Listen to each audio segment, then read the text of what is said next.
Hi friends, dark nature சேனலுக்கு உங்களை அன்புடன் வரவேற்கிறேன். இப்போ நம்ம பார்த்துட்டு இருக்கிறது பார்த்திங்கன்னா பிரிஞ்சி இலை. இது ஒரு 4 வருஷத்துக்கு முன்னாடி 6 இலையாக இருக்கும்போது வாங்கிட்டு வந்து நான் இந்த இடத்துல நட்டு வச்சேன். இப்போ பார்த்திங்கன்னா ஒரு குட்டி மரமாகவே அது மாறிடுச்சு.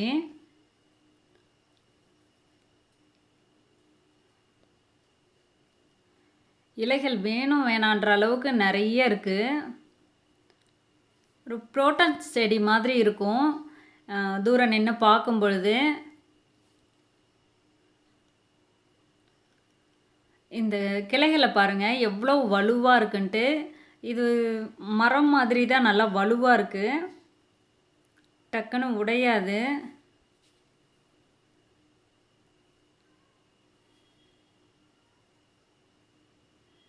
கீழே அடியில் காமிக்கிறேன் பாருங்கள், எவ்வளோ பெருசு இருக்குது பாருங்கள். மரம் மாதிரியே இருக்குது, செடி மாதிரிலாம் இல்லைல்ல, இது இல்லை, ஒரு குட்டி மரம் மாதிரி தான் வரும். நல்லா பந்தாக அழகாக இருக்குது பார்க்குறதுக்கே. இந்த அளவுக்கு வரும்னு நான் நினச்சி கூட பார்க்கவே இல்லை. வாங்கிட்டு வந்து வைக்கும் பொழுது பார்த்திங்கன்னா நம்ம மண்ணுக்கு இதெல்லாம் செட் ஆகுமா, நம்ம வெயில் இவ்வளோ வெயில் அடிக்குது நம்ம ஏரியாவில், இதெல்லாம் வருமா அப்படின்ற டவுட்டோடே தான் வாங்கிட்டு வந்து வச்சேன். ஆனால் இந்த அளவுக்கு வரும்னு நான் நினச்சி கூட பார்க்கல. ரொம்ப சந்தோஷமாக இருக்குது எனக்கு இந்த செடியை பார்க்கும் பொழுது. நாங்கள் வந்து சமையலுக்கு அப்படியே பச்சை இலையாக தான் யூஸ் பண்ணுவோம், காய வச்சு யூஸ் பண்ணுறதில்ல. அடுத்து பார்த்திங்கன்னா ஆப்பிள். இந்த ஆப்பிளும் அந்த பிரிஞ்சும் ஒன்றா தான் வாங்கிட்டு வந்தோம். எவ்வளோ ஹைட் போயிடுச்சு, ஆனால் இன்னும் பூ வச்சதில்லை. அட்லீஸ்ட் இது பூவாவது எப்படி இருக்குது அப்படின்னு சொல்லிட்டு பார்க்கணுன்னு ரொம்ப ஆசை. ஆனால் இது பூ பூக்குமா பூக்காதான்னு எனக்கு தெரியல.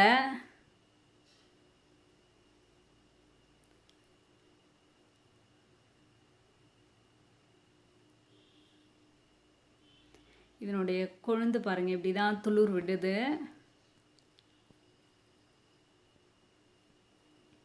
செடி இது மரம் பார்க்க ரொம்ப அழகாக இருக்குது. இதுதான் ஆப்பிள் செடியா அப்படின்னு சொல்லி எனக்கு டவுட்டே வந்துருச்சு இடையில. அப்புறம் திரும்பவும் நர்சரிக்கு போய் பார்த்தா திரும்பவும் இப்போவும் இதே மாதிரி செடி தான் ஆப்பிள் செடின்னு சொல்லி வச்சுட்டு விற்கிறாங்க. ஆனால் இந்த கொழுந்தாக இருக்குது இல்லைங்களா, அந்த இலையை கிள்ளி மென்று பார்த்தா அந்த ஆப்பிள் வாசம் தான் வரும். இது கீழவும் நல்லா அடப்பாக தான் இருந்துச்சு. இது ஃபுல்லாக நான் கழித்து விட்டுட்டேன். அது இந்த வருஷம்தான் கழித்து விட்டேன். ஒரு பூவும் பூக்க மாட்டேங்குதே அப்படின்னு சொல்லிட்டு கொஞ்சம் வெறுப்பாக. அதுக்கு முன்னாடி கை வச்சதே இல்லை.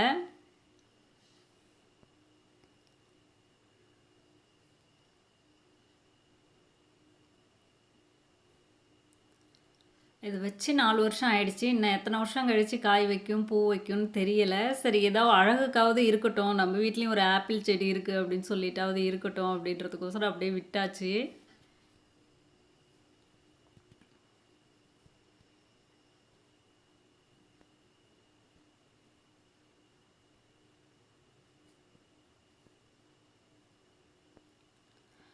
அதுக்கும் பக்கத்துலேயே பார்த்திங்கன்னா ஒரு புரோட்டன்ஸ் செடி. நான் வந்து அழகுக்காக எந்த செடியுமே வளர்க்க மாட்டேன், கொஞ்சம் யூஸ்ஃபுல்லாக இருக்கணும் அப்படின்னு சொல்லிட்டு தான் எப்பயுமே செடி வைப்பேன். ஆனால் இந்த செடி மேலே எனக்கு ரொம்ப ஒரு ஈர்ப்பு. அதனால் பார்த்திங்கன்னா சரி வைக்கலாம் அப்படின்னு சொல்லிட்டு கொண்டு வந்து வாங்கி வச்சேன். அதுவும் பாருங்கள் எவ்வளோ ஹைட்டு, நல்லா கீழே பஃபனும் மேலே கூர்ப்பாகவும் போய் நல்லா அழகாக இருக்குது.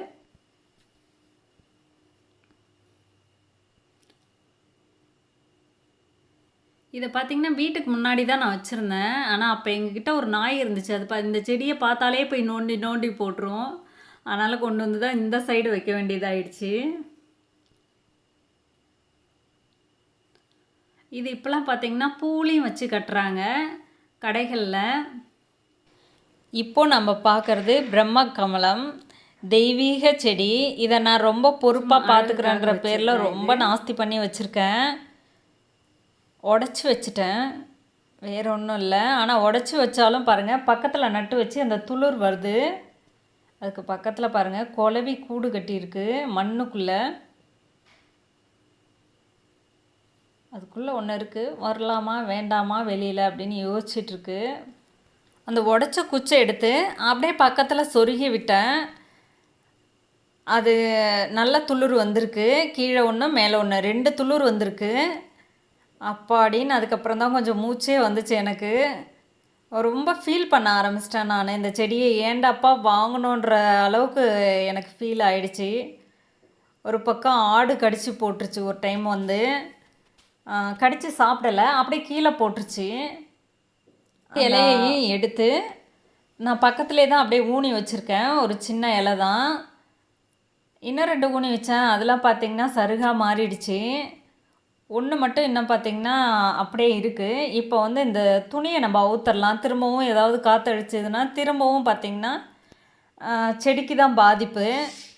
முடிஞ்ச அளவு ஆடும் போகாமல் நம்மளும் இதை சுற்றி எதுவும் பாதுகாப்புக்குன்னு கட்டாமல் இதை எப்படி பாதுகாக்க முடியுமோ அப்படி தான் இனிமேல் பாதுகாத்து ஆகணும். இப்போ சேரீயை எடுத்துட்டேன். இந்த குச்சியையும் எடுத்துடலாம்.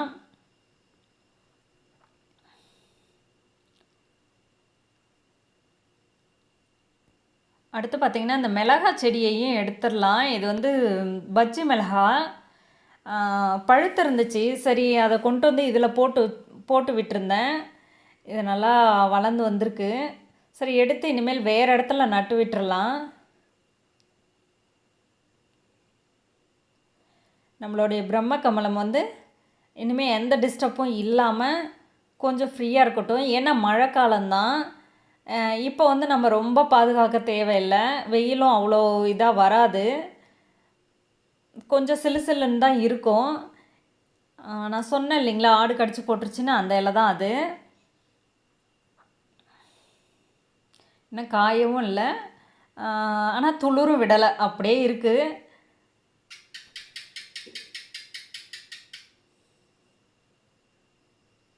இப்போ நான் வெயிலில் வைக்கும்பொழுது என்ன பாதிப்பு வருது அப்படின்னு சொல்லிட்டு காமிக்கிறேன் பாருங்கள். அந்த இலை இருக்குது இல்லைங்களா, அதுக்கு கீழே இலை ஒன்று இருக்கும். இது வெயிலில் வச்சதால் இது மாதிரி ஆயிடுச்சு. இதுக்கு வெயில் வந்து படவே கூடாது. நம்ம டைரெக்டாக போய் வெயிலில் வச்சிடவே கூடாது. வச்சா இது மாதிரி தான் ஆகிடும். இதுலேயும் துளிர் வந்துடுச்சு, இதுலேயும் துளிர் வந்துடுச்சு. இப்போ எனக்கு கொஞ்சம் சந்தோஷந்தான். இன்னும் கொஞ்சம் நாள் ஆகட்டும், அதுக்கப்புறம் மாற்றி நட்டுக்கலாம். ஓகே ஃப்ரெண்ட்ஸ், இந்த அரிய வகை செடியெல்லாம் உங்கள்கிட்ட பகிர்ந்துக்கும் போது எனக்கு ரொம்ப சந்தோஷமாக இருந்துச்சு. உங்களுக்கும் சந்தோஷமாக இருந்திருக்கும்னு நினைக்கிறேன். உங்களுக்கு பிடிச்சிருந்துச்சுன்னா எனக்கு ஒரு சப்ஸ்கிரைப் பண்ணுங்கள். பாய்.